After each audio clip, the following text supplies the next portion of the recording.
Pues muy buenas tardes a todos, a todas. El tema que a mí me toca hablar o exponer en este momento, dialogar con ustedes, es sobre el tema de espacios y medios propositivos. Y siguiendo precisamente con el tenor de uno de los aspectos o de los temas medulares de este tema, pues tiene que ser de lo que hemos estado hablando, de todos los temas que se han estado hablando hasta el momento, que es la participación ciudadana.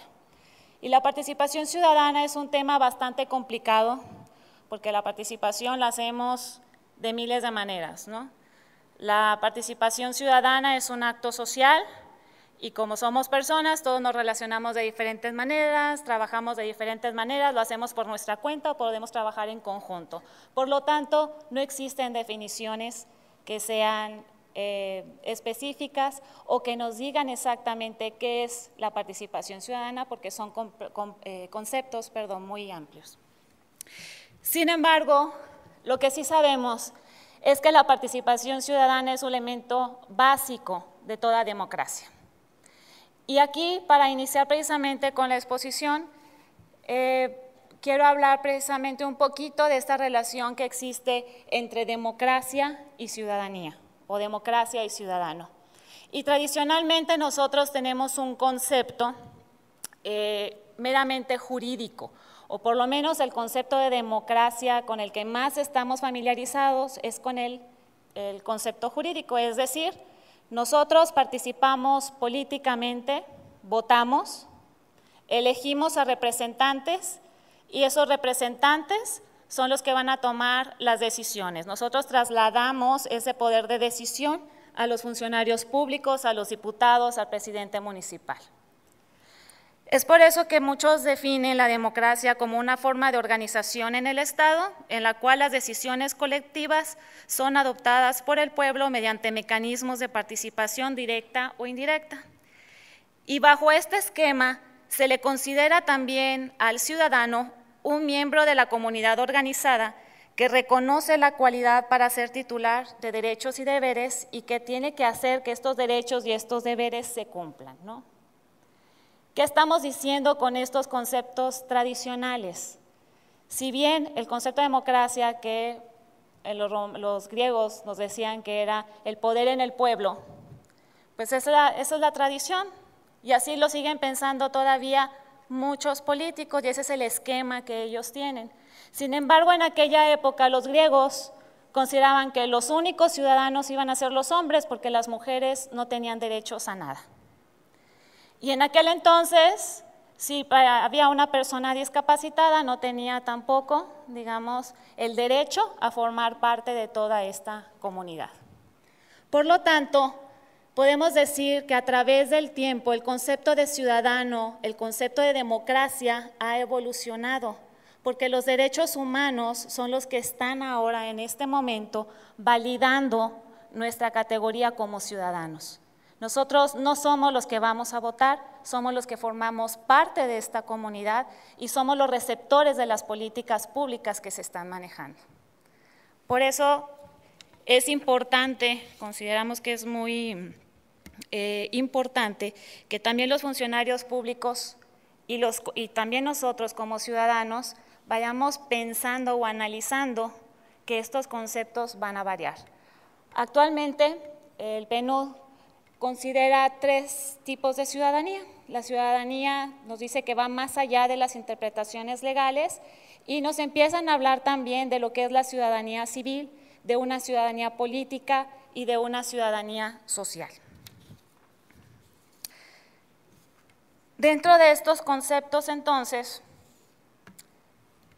van modificando también de esta manera lo que son las estructuras o los esquemas o la forma de gobernar o la forma de manejar o de administrar y llevar estas gestiones públicas, ¿no?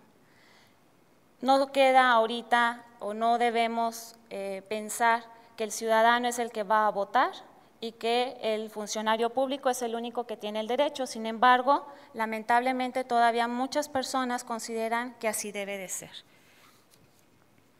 Ok, vamos a ver cómo se transforma el concepto de democracia. Actualmente PNUD considera la democracia como una forma de organización del poder en la sociedad con el objetivo de ampliar la ciudadanía, evitar o limitar la dominación de individuos o grupos que impidan este objetivo.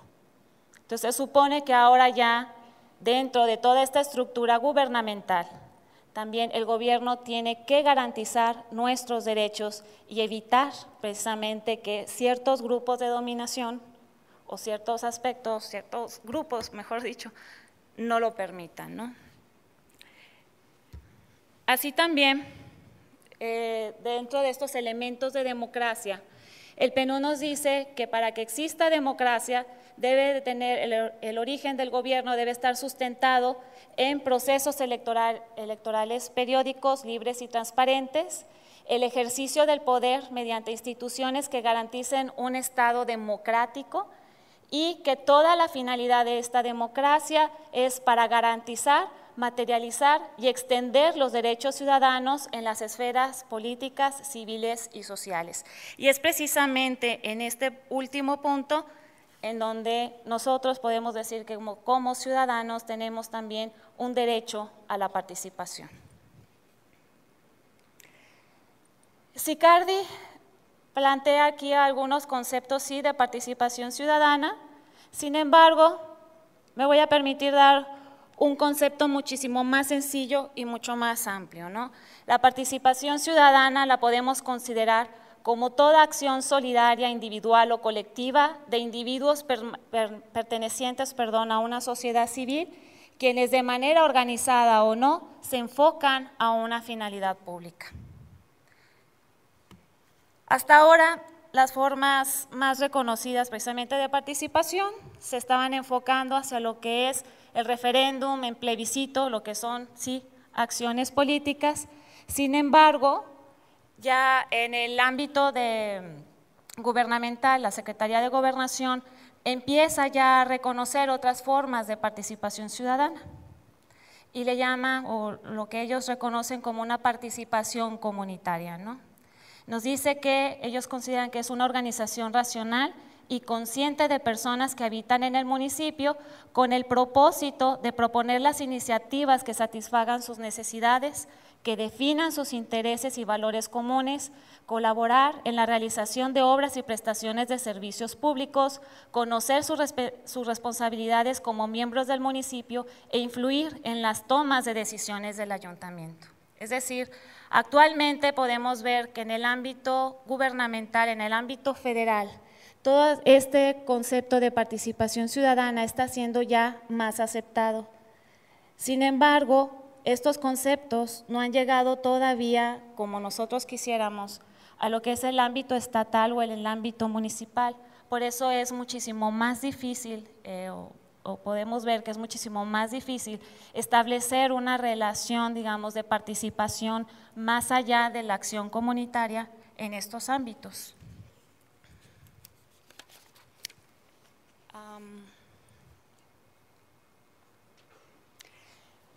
También en el ámbito también de la Secretaría de Gobernación, en el ámbito federal, se llegan a reconocer diferentes formas de participación, una lo que es la participación formal, la espontánea o la organizada, que es precisamente la que está promovida por organizaciones de la sociedad civil, ¿no? Sin embargo, bueno, existe ya toda esta evolución del concepto de ciudadanía, el concepto de democracia también ha evolucionado. El gobierno federal ha empezado a incluir también este reconocimiento de participación ciudadana, los gobiernos estatales también lo quieren hacer o están empezando a reconocerlo. Sin embargo, ¿cuál es la importancia que tiene la participación ciudadana? ¿Por qué debemos de participar? En el ámbito internacional, la democracia o la participación ciudadana se considera un elemento vital de la democracia. Se convierte en el pilar, digamos, y obliga a los gobiernos a establecer mecanismos para tomar en consideración a la ciudadanía en las decisiones públicas. Todas estas modificaciones gubernamentales se están dando también muchísimo en nuestro país como consecuencia de todas estas presiones de organismos internacionales como puede ser el PNUD. ¿Qué es lo que pasa entonces? Que muchas veces a los servidores públicos les llegan cambios o les llegan reglas nuevas que ellos mismos no lo entienden porque no están asimilando cuáles son esos cambios. Es muy difícil cambiar estas estructuras si no están bien comprendidos todos estos conceptos. Por eso también son uno de los elementos que están haciendo, digamos, un poquito este forcejeo de si te dejo participar o no, o si intervienes o no en los asuntos que yo estoy trabajando, ¿no? Existen ya algunos espacios desde los ayuntamientos o espacios que abre el gobierno para permitir que la ciudadanía participe. Algunos de estos probablemente ustedes ya han participado o ya los conocen, que son los comités de planeación para el desarrollo municipal, consejo de colaboraciones municipales, consejos de participaciones también ciudadanas. Y se reconoce precisamente a los consejos ciudadanos o consultivos o similares como esos espacios idóneos precisamente de diálogo entre el gobierno y la sociedad civil. Aquí lo que está pasando es que muchas secretarías, muchas dependencias de gobierno abren estos espacios de diálogo y dicen, a ver, tú eres experto, tú sociedad civil, eres experto en el área de niñez, por favor, ven con nosotros, vamos a platicar sobre este tema y nosotros vamos a poder tomar, si acaso, una decisión o tener más información al respecto, ¿no? Por eso se dice que son espacios que son importantes precisamente para participar. También existen otros órganos de representación ciudadana, como puede ser el comité comunitario, que ayuda a coordinar la realización, supervisión también de los programas gubernamentales. Están los comités de manzana, que son los que captan precisamente todas estas demandas de las necesidades que se tienen alrededor de la colonia y se manejan o se transmiten también hacia lo que son las asociaciones de colonos.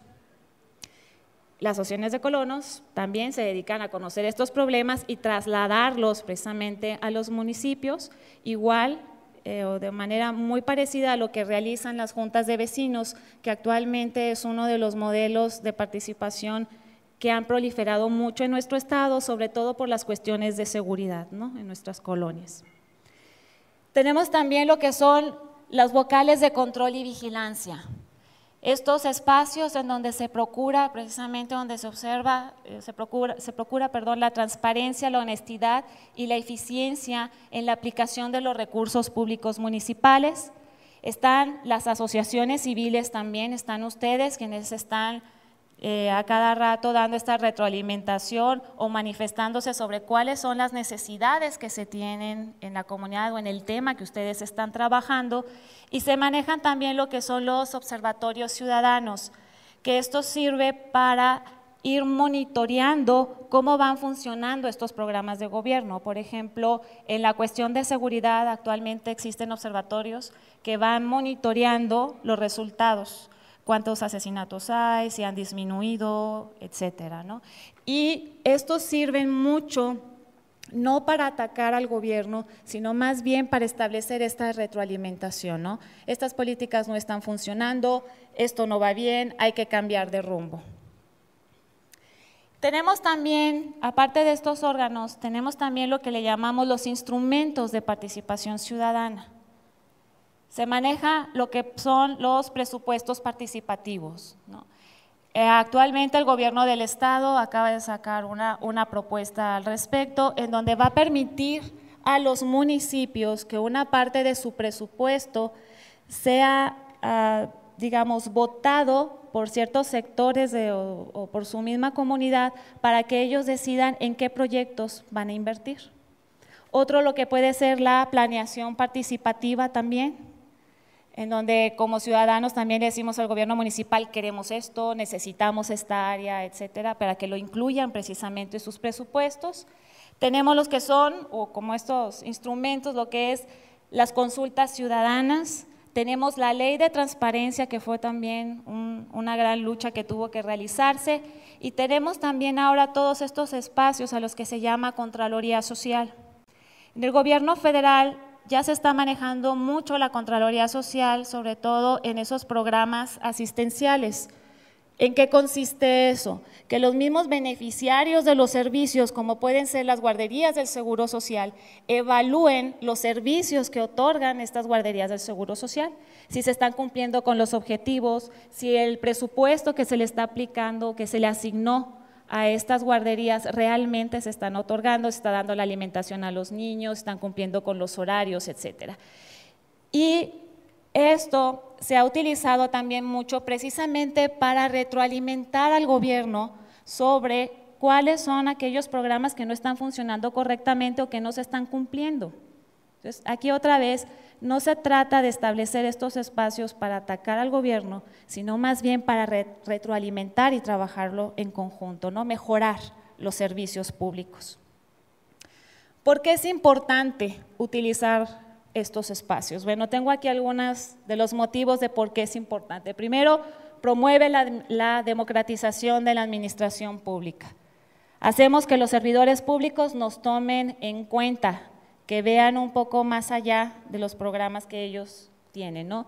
Coordinan o permite coordinar las acciones específicas de actores sociales para alcanzar estos fines públicos, ofrecen alternativas a diversas políticas públicas, promueve la mejora de la calidad también de los servicios públicos, como podemos ver ahorita, un ejemplo, contribuye a fomentar la información de los ciudadanos, traslada las experiencias exitosas también de sociedad civil a gobierno o a políticas públicas, da la continuidad también de los proyectos. Ahorita vamos a hablar o les voy a comentar sobre algunos ejemplos al respecto, pero ¿cuál es lo más importante de todo esto? ¿Por qué es importante utilizar estos espacios?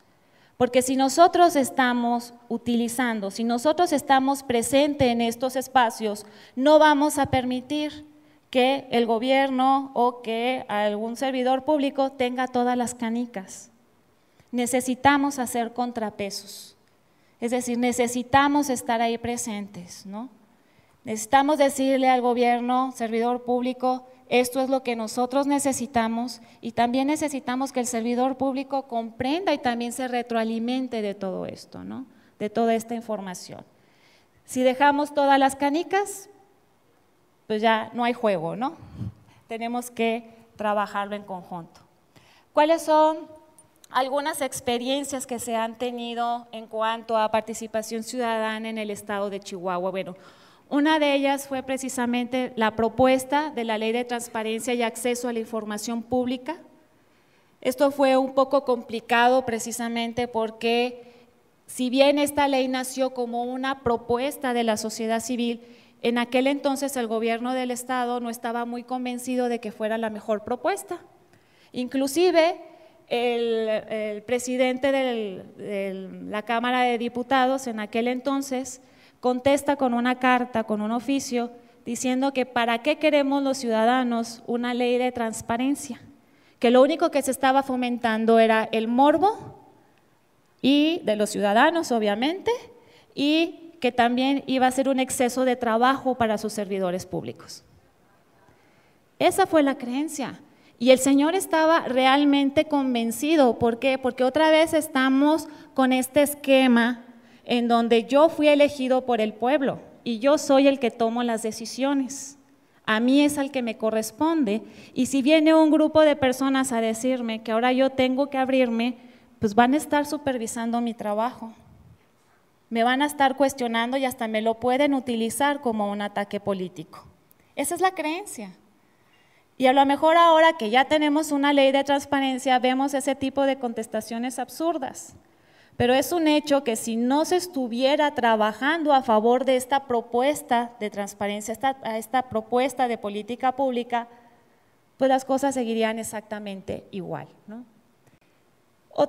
Otro ejemplo fue precisamente la Ley de Asistencia Pública y Privada para el estado de Chihuahua. En la primera propuesta que estaban sacando en el Congreso del estado, lo que se quería era formar también un padrón, eliminar, sí creo que era la figura de la asistencia privada, de la IAP, y que todas fueran organizaciones o que fueran de ACES, asociaciones civiles. ¿Qué fue lo que pasó en el momento de dialogar con los diputados? Le dijimos, si tú desapareces por decreto una institución de asistencia privada, vamos a tener un problema legal. Entonces decía, no, es que se registren como una institución de asistencia privada y además como una AC. Decíamos, bueno, son dos figuras jurídicas. Si tú te registras como una YAP, juegas bajo unas reglas, si te registras como una asociación civil, estás jugando también con otras reglas, y eso era algo que ellos no estaban considerando porque estaban desconociendo precisamente al sector social. Por eso necesitamos trabajar en conjunto, por eso necesitamos involucrarnos, y los recursos del gobierno del estado iban a depender en función de si estaban registrados bajo las normas que ellos querían. Otro de los aspectos que estaban considerando en aquel entonces era, tienen que certificar, las asociaciones civiles tienen que certificar la calidad de los servicios que dan. Decimos, bueno, ¿y quién va a pagar eso? No. ¿Y bajo qué criterio vamos a estar justificando que la calidad de una asociación civil sea correcta o no sea correcta, de acuerdo a qué parámetros? Y eso fue precisamente otra de las discusiones que se llevaron en ese momento. Volvemos otra vez a lo mismo. Si nosotros no estamos ahí participando, si todo el sector social no está ahí participando, ¿qué es lo que estaría pasando en este momento? Tenemos que involucrarnos en estos aspectos, ¿no? Tenemos también otro ejemplo que fue un triste ejemplo, digo yo, que es del programa de Todos Somos Juárez, porque si bien esta fue una mesa de diálogo entre los 3 niveles de gobierno federal, estatal y municipal, se llevó a cabo precisamente por toda la situación de emergencia que se llevaba en el estado. Y digo que es triste porque anteriormente a todos los problemas de violencia, hubo un grupo de organizaciones sociales que probablemente muchos de ustedes, o de los que fueron, están aquí, que se acercaron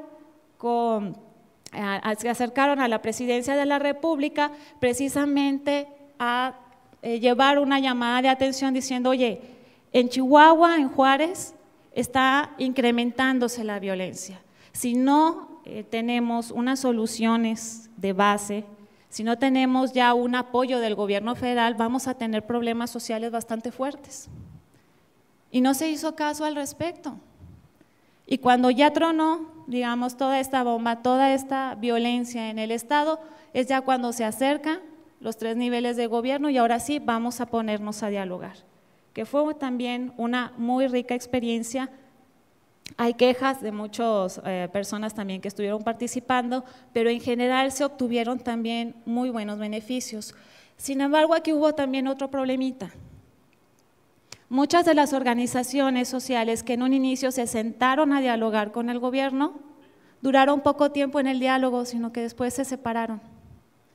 Y fueron pocos los espacios que se fueron quedando precisamente en muchas de estas mesas de diálogo.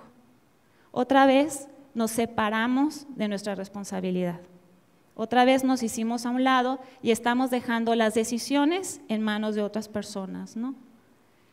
Y por último, tenemos también otro ejemplo que a mí me gusta muchísimo, que es el de los centros de bienestar infantil en Ciudad Juárez, porque esto es una política pública que surge precisamente de una propuesta de una asociación civil, también una asociación civil de corte religioso, que también en Ciudad Juárez, obvio, que al ver cuál era la problemática de la comunidad en la que ellos estaban trabajando, veían que tenían un gran número de niños que se estaban quedando solos en su casa, entre las edades de 6 a 12 años.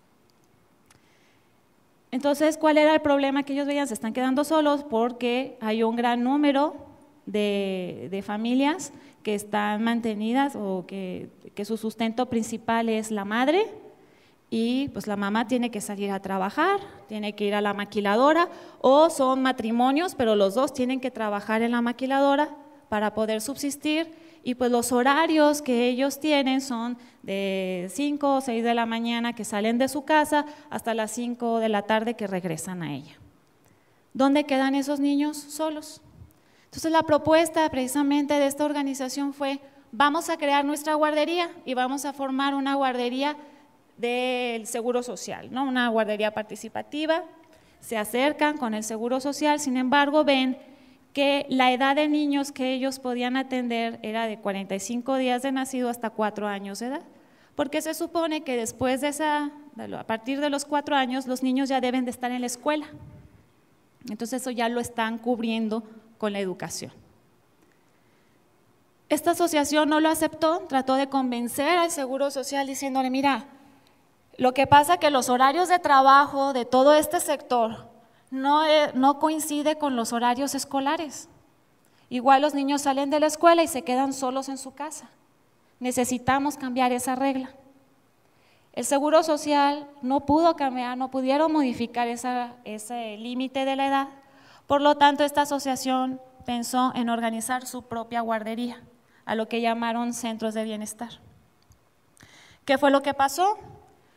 Que vieron cuáles eran las necesidades de su comunidad. Dicen, si estas madres salen de su casa a las 5 de la mañana, vamos a tener que recibir a los niños aquí, a ese horario, los niños van a tener que dormir, tenemos que crear los espacios para que ellos descansen, llevarlos a la escuela, recogerlos de la escuela, ayudarlos a hacer sus tareas y aparte tenerles o enseñarles algunas actividades lúdicas, porque vemos que estos niños también en el ambiente en el que se están desarrollando no es propicio para ellos y tienen problemas de socialización. Y así lo empiezan a trabajar, cobrando cuotas también a los padres de familia, que no sé si decir cuotas porque en Chihuahua eso ya se oye muy mal, pero vamos a decir que es un pequeño pago por los servicios y vamos a darle trabajo a las mujeres vecinas de estas colonias, vamos a capacitarlas sobre qué actividades son las que deben de hacer, les damos trabajo a estas personas, cuidamos a estos niños y estamos ya solucionando parte del problema que queremos solucionar. Trabajaron 2 años así y vieron que estos centros estaban funcionando bien, que se mantenían, que con los pagos, de los padres de familia ya se estaban manteniendo y podían trabajar muy bien, que eran autosustentables. Sin embargo, un miembro de su consejo comenta, bueno, pues ¿qué tal si este programa que nosotros estamos haciendo lo convertimos en una política pública? ¿Qué pasaría si en Ciudad Juárez cubrimos este espacio de niños que no son atendidos por las dependencias, por las otras guarderías, niños de 6 a 12 años de edad? Y una mujer que toda su vida estuvo dedicada a la política, su nombre es Clara Torres, panista, se acerca con aquel entonces el candidato a la presidencia municipal, Reyes Ferriz, que es priista. La última vez que ellos se habían visto, Reyes Ferriz la había acusado de secuestro porque en un problema político que hubo un plantón afuera de su oficina y no lo dejaban salir, ¿no? Esa fue la última vez que se vieron. Y ella lo que decide es, vamos a acercarnos nosotros, lo invita a cenar, vamos a platicar y le dice, mira, si tú ganas la presidencia de Ciudad Juárez, te pido por favor que repliques este programa o este proyecto que nosotros hemos trabajado. Es sustentable, puede funcionar bien y no requiere de muchos recursos municipales. Reyes Ferriz aceptó, gana la presidencia de la República y mete a esta mujer o la considera ella como miembro del municipio, ¿no? Es la primera vez, cuando veo yo me llamó mucho la atención ver el organigrama de este municipio y abajo de una organización, una dirección que se llama Dirección de Direcciones, estaba la dependencia o la organización, el área de trabajo de centros de bienestar infantil, cuando normalmente tendría que estar en la Dirección de Desarrollo Social. ¿Y por qué se hace esto? Para proteger este programa precisamente de los mismos ataques políticos de la gente del municipio, de los otros priistas, por decirlo. Trabajan de esa manera, se crean en ese trienio cerca de 35 centros de bienestar infantil. Aquí la aportación del municipio fue, vamos a buscar cuáles son esos activos sociales que ya existen. En cada colonia hay guarderías, hay escuelas, hay espacios que son subutilizados. Una iglesia se puede utilizar en determinado horario los fines de semana, sin embargo, hay mucho tiempo en que esos espacios se quedan solos, por lo tanto, podemos no invertir en infraestructura, sino apoyarlos precisamente en todo el acondicionamiento de estos centros de bienestar. Y así lo empezaron a trabajar. Se fueron dejando, precisamente el municipio fue trabajando con estos espacios. Si una iglesia o alguna escuela quería implementar en aquel entonces este programa, sí, ¿verdad? La música aquí de fondo muy romántica. Si querían implementar este programa, entonces ellos se organizaban, formaban un patronato y el municipio les daba en comodato, precisamente les ayudaba a establecerse, les daba en comodato todo lo que ellos necesitaran, como podían ser mesas, computadoras, espacios, obviamente cumpliendo con todos los requisitos que se necesitan para tener un lugar seguro para los niños, ¿no? Continúa al final del trienio, ya casi al terminar, como vienen las elecciones, entonces ya una panista con un programa que está teniendo mucha fuerza en este gobierno, pues ya era un poco peligrosa, ¿no? Entonces ya fue el momento de cambiarla, sin embargo, el programa pudo subsistir. Es decir, los centros de bienestar infantil y esta dirección de bienestar infantil en el municipio pudo continuar a pesar de que ella ya no estuviera a cargo de este mismo programa, ¿no? Y no paró ahí la historia, sino que todavía viene el siguiente gobierno priista, con nuestro presidente, el Teto Murguía, y aun cuando ellos también eran contrincantes políticos bastante fuertes, se vuelve a acercar con él, Clara Torres se vuelve a acercar con Teto y le dice, mira, te voy a pedir por favor que veas este proyecto de los centros de bienestar infantil, han sido muy exitosos, han funcionado muy bien, no tienes que meterle tanto dinero y estás apoyando a la comunidad. Y el Teto también aceptó y el programa sigue vigente. Actualmente sí existen ya cerca de 70 centros de bienestar infantil, hubo algunos que sí tuvieron que cerrar, sobre todo por cuestiones de violencia, pero es un programa que ha sido exitoso y sobre todo que fue un programa o una organización que fue creada para satisfacer las necesidades de la comunidad. Esta organización se creó en función de lo que las madres y los niños necesitaban, no al revés. Yo considero que esto fue precisamente uno de los aspectos más importantes que tuvo este programa y por lo cual sigue a la fecha funcionando. Muy bien, tenemos todos estos espacios, ya vimos cuáles son algunos de los espacios que el gobierno reconoce en donde nosotros podemos participar institucionalmente. Tenemos también ya algunos ejemplos de cómo se pudo hacer también algunas propuestas de política pública, cómo podemos influir sin meternos también en problemas políticos. Yo creo que aquí tenemos que ver cuáles son nuestras capacidades como organización y ver cómo podemos replicar o cómo podemos trabajar precisamente con otras organizaciones. Sin embargo, todos estos espacios que existen de participación son subutilizados. Por ejemplo, sí tenemos una ley de transparencia, pero prácticamente se está utilizando para consultar a ver cuánto ganan los servidores públicos, quién fue el que ganó el contrato, y si acaso, o si sabemos, bueno, pues eso sí son cuestiones sí positivas, pues no son las más importantes, creo yo, o no es lo que nosotros estamos necesitando precisamente para poder salir adelante, ¿no? O para poder solucionar los problemas que tenemos. Merino nos dice que un gobierno democrático tiene que ser responsable. Otra vez estamos hablando de este concepto de democracia, pero también en el doble sentido, no nada más de ida, sino también de vuelta, y que no puede llegar a hacerlo paradójicamente, es decir, este gobierno no puede tampoco ser responsable si no están también los ciudadanos participando. No puede haber gobierno sin ciudadanos, y no puede haber tampoco ciudadanos sin gobierno. Tenemos que estar trabajando en conjunto y tenemos que asumir nuestra responsabilidad, pero también nuestra responsabilidad de los dos lados, ¿no? Sin embargo, tenemos un problema. Cuando no queda claro qué es lo que se entiende por la participación ciudadana, cuáles son sus diferentes niveles de incidencia y hasta qué punto puede el gobierno no incluirla en sus programas, no va a haber certeza de nada y va a haber muchísimo conflicto al momento de hacer este tipo de relaciones. Necesitamos las reglas muy claras. ¿Qué es lo que queremos participar? ¿En dónde queremos participar y hasta qué punto? Para poder, obviamente, evitar este tipo de situaciones conflictivas, ¿no? Necesitamos, sí, este diálogo entre gobierno y sociedad civil. Ya vimos los ejemplos que hubo de participación de las políticas públicas en leyes o en estos programas de los centros de bienestar infantil. Necesitamos establecer esos espacios de diálogo.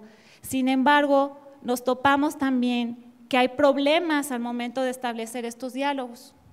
¿Y cuáles son algunos de ellos? Porque para establecer un diálogo necesitamos de dos partes, sociedad civil y gobierno. Entonces vamos a ver cuáles son algunos de los problemas que se presentan desde la sociedad civil, porque se complican el diálogo y que tiene que ver con nuestra parte, qué nos corresponde. Primero, muchos de nosotros desconocemos cuáles son nuestros derechos ciudadanos. La participación ciudadana es un derecho que está garantizado en la Constitución. Al igual que tenemos el derecho a la vida, al igual que tenemos un derecho al acceso a la información pública. Tenemos desconfianza del sector social al político, es que esos del gobierno son unos ratas. Es que no quieren soltar su poder, es que de seguro no nos van a cumplir. Bueno, lo siento mucho, pero también desde nuestro espacio, desde la parte de sociedad civil, también nos hemos topado con gente así. Entonces, lo primero que nos tenemos que quitar es precisamente ese tabú. No podemos llegar a una negociación o a una conversación si no confiamos en las partes. Tenemos que buscar cuáles son esas personas que tienen esa voluntad política y también tenemos que buscarlos para trabajar con ellos. No todos los servidores públicos son malos, no todas las organizaciones civiles son buenas. Entonces también creo que debemos de empezar con eso, ¿no? Establecer ese lazo de confianza. El tercer punto, existe también un desconocimiento sobre la lógica gubernamental. Muchas veces llegamos con los servidores públicos y decimos, es que queremos que nos aumentes, por ejemplo en este caso, la edad de los niños de atención. El servidor público te va a decir que no se puede porque la normatividad no se lo permite. Y nosotros nos enojamos con ese servidor público, pero es que el punto de partida o el problema no está ahí, sino en las políticas públicas que se están manejando. El punto es más arriba, donde tenemos que trabajar y donde tenemos que estar precisamente poniendo el dedo en la llaga para que esto se pueda dar. A lo mejor no estamos buscando en el espacio y los servidores públicos no van a ser ni más ni menos de lo que dice la normatividad. ¿Por qué? Porque así es el sector público. El sector social no es de esa manera. El sector social nos podemos mover o ajustar según el movimiento que tengamos, ¿no? Según la situación que se esté presentando. Por algo todos están arañando recursos de todos lados, moviendo a ver cómo hacen alianzas, a ver cómo se manejan, si se prestan recursos de un lado a otro, etcétera. Debemos entender también que existe una diferente lógica sobre lo que es la legitimidad. Políticamente hablando, a los servidores públicos, lo legítimo es el número de gente que te esté apoyando. Para la sociedad civil no es así. Para la sociedad civil la legitimidad se basa en si esto que yo estoy haciendo va acorde a los valores comunes de la comunidad. Entonces, estamos partiendo de una lógica muy distinta, por eso nos topamos también diputados que dicen, ¿usted quiere esta política pública? Sí. ¿Y cuántas personas son? ¿Y cuántas organizaciones tiene usted atrás? Había de hecho un diputado que una vez nos dijo, es que a nosotros consideramos que a la sociedad civil le faltan dientes. Eso se me quedó tan grabado. Y luego me dice, es que si yo no tengo un grupo de personas atrás que me esté apoyando con esta propuesta, yo no la puedo meter al Congreso. Yo me quedé pensando, caray, yo soy maestra, necesitaría un grupo de alumnos que se estén manifestando en la entrada del salón para que yo dé mi clase. Obviamente la lógica es distinta. Y eso es precisamente los aspectos que vamos a tener que negociar y con lo que vamos a tener que estar trabajando. ¿Por qué? Porque es muy diferente el discurso social al discurso político. Y también son las cosas que tenemos que estar mediando. El siguiente punto que veo también uno es que normalmente, y lo que he visto en las asociaciones civiles, estamos demasiado inmersos en las problemáticas diarias. Y eso también es muy lógico porque hay escasez de recursos y lo que a mí me interesa puede ser estar alimentando niños, estar ayudando a ancianos. Sin embargo, no vemos o no asimilamos lo importante del trabajo que estamos haciendo. No vemos cómo esto que yo estoy trabajando está aportando a la solución de un problema mayor. Y es muy difícil vender nuestra propuesta como organización social, porque aquí ya no se trata si estamos atendiendo, no sé, enfermos de adicciones. Aquí se trata de que si estoy atendiendo a un enfermo de adicción, estoy quitando un criminal de las calles. Tenemos que ver cómo realmente estamos aportando como organizaciones sociales a la solución de los problemas. Y si tenemos un panorama muchísimo más amplio del trabajo que estamos haciendo, va a ser muchísimo más fácil, si acaso es fácil, trabajar en conjunto o en redes o en colaboración también con otras organizaciones a su vez. ¿Qué otro punto tenemos? El miedo, y normalmente lo que desconocemos da miedo. Pero muchas, sobre todo muchas asociaciones asistenciales te dicen, bueno, pues si es que si yo estoy recibiendo dinero del gobierno del estado, ¿cómo me voy a meter a trabajar en esta política o cómo me voy a meter a presionar en esta parte? Capaz si me quitan los recursos. Y no lo dicen en vano, ha pasado también, ¿no? Entonces tenemos que también superar también ese miedo, tenemos que buscar estas alternativas. La participación ciudadana no es sinónimo de ataque, la participación ciudadana debe ser sinónimo de colaboración. Y también es algo que comento mucho, ¿no? Esto de la participación ciudadana es como una carrera de resistencia. Te caes y tienes que volverte a levantar, y te tumban y otra vez te tienes que volver a levantar y tienes que ser más terco que el adversario. Y así es, porque no vamos a cambiar a todas las personas para que piensen o que hagan lo que nosotros creemos, aunque creamos que estemos bien. Entonces, esto de la participación implica también constancia. Falta de seguimiento.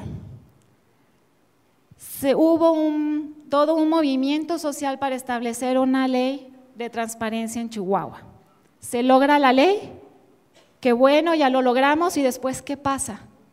Ya nada, nos desaparecemos porque ya logramos esa ley. Y eso ahí no termina. Una ley sin reglamento es una ley muerta.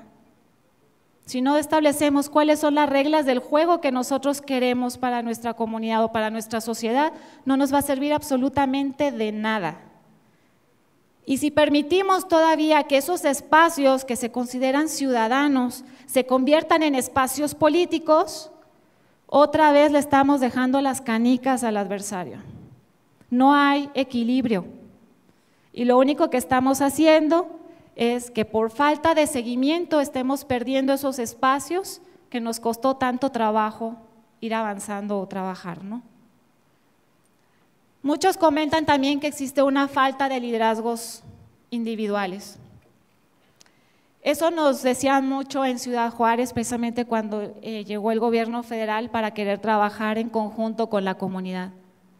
No hay una persona en la que nosotros podamos seguir. Bueno, entonces vamos a establecer liderazgos conjuntos. Y así fue como se empezó a trabajar también el programa de Todos Somos Juárez. Empezaron a hablar con los líderes religiosos diferentes, con los católicos, con los cristianos, con los protestantes. Tiene que haber puntos de acuerdo entre ellos. Aun cuando tengamos valores diversos, tiene que haber valores en los que todos coincidamos. Y esos son en los que se debe de poner a trabajar. Cada uno de ustedes, en el área en la que ustedes trabajan en su organización, eso es lo que ustedes saben, porque eso es lo que ustedes trabajan todos los días. ¿Cuántos de ustedes han hecho sus mesas, sus redes? Creo que las mesas de infancia precisamente son un gran avance en todo esto, ¿no? ¿Por qué? Porque en primera se están poniendo de acuerdo, porque están llegando a decir, bueno, esto es lo que nosotros queremos para la infancia, esto es lo que nosotros queremos a futuro para la vejez, ahora ¿cómo le vamos a hacer? Pero primero hay que ponerse de acuerdo. La siguiente también lo que es el desinterés, ¿no? Es que eso es político y a mí no me afecta, es que yo no me voy a meter en la política. Todas las políticas públicas, así sean las políticas fiscales, las que pone Hacienda, los pleitos que se manejan en el Congreso, si se va a aumentar o no la ley del IVA y ahorita con todo este problema de lo que es la Ley Federal del Trabajo, todas estas modificaciones que se están manejando, todo eso viene de un problema económico, político o social. No están desarticuladas, no deben de estar desarticuladas las políticas públicas con los problemas que nosotros estamos viviendo. Tenemos como ciudadanos comprender que todo nos afecta. Ahora vamos con la parte de gobierno, ¿no? Con la otra parte de este matrimonio mal habido casi, ¿no? De que estamos viviendo juntos, nos peleamos, pero tenemos que negociarle. La primera, como funcionarios públicos, tenemos que quitarnos precisamente estos paradigmas antiguos de democracia, de que como a mí me eligieron, yo soy el único que mando. Las minorías también cuentan. Los derechos humanos son los que… Es precisamente esa tendencia en los derechos humanos los que están marcando ahorita muchas de las decisiones que se están tomando a nivel internacional. Un derecho a la equidad de género. Yo veo muchos servidores públicos que llegan y dicen, es que ahora me están diciendo que en los oficios debo de poner ciudadanos y ciudadanas. Y eso es una fregadera para mí porque… Pues en el diccionario viene ciudadanos y eso es parejo para todos, ¿no? Pero me están obligando a hacerlo y ahora yo tengo que estar certificado en género en mi organización y tengo que cambiar miles de cosas y me están obligando a hacer cosas que yo no les hallo sentido. Estamos también los servidores públicos desinformados hasta cierto punto, ¿no? No vemos, estamos recibiendo solamente las órdenes de lo que debemos de hacer, pero no entendemos cuál es la implicación que va más allá de todo esto y que se necesita. Eso es un desconocimiento de derechos ciudadanos. Desconocimiento del sector social. Las organizaciones sociales no son evasoras de impuestos, no se unen para estar financiando las campañas políticas, que así lo manejan muchos partidos políticos, que puede haber organizaciones que lo haya, sí. Pero eso no es lo que está rigiendo el sector social. Entonces, también tenemos que quitarnos nosotros, o mejor dicho, desde el espacio de los servidores públicos esa creencia. Hay que conocer al sector social y el problema es que no hay información sobre cuáles son las organizaciones que trabajan, qué es lo que realmente están haciendo y cómo te ayudan. El sector social está quitando de una bronca que el gobierno no puede asumir o que no puede enfrentar. Y eso es otro de los aspectos que también hay que tomar en consideración. Es indispensable una voluntad política. Si no hubiera una voluntad política, no tendríamos los centros de bienestar infantil. No a la simulación.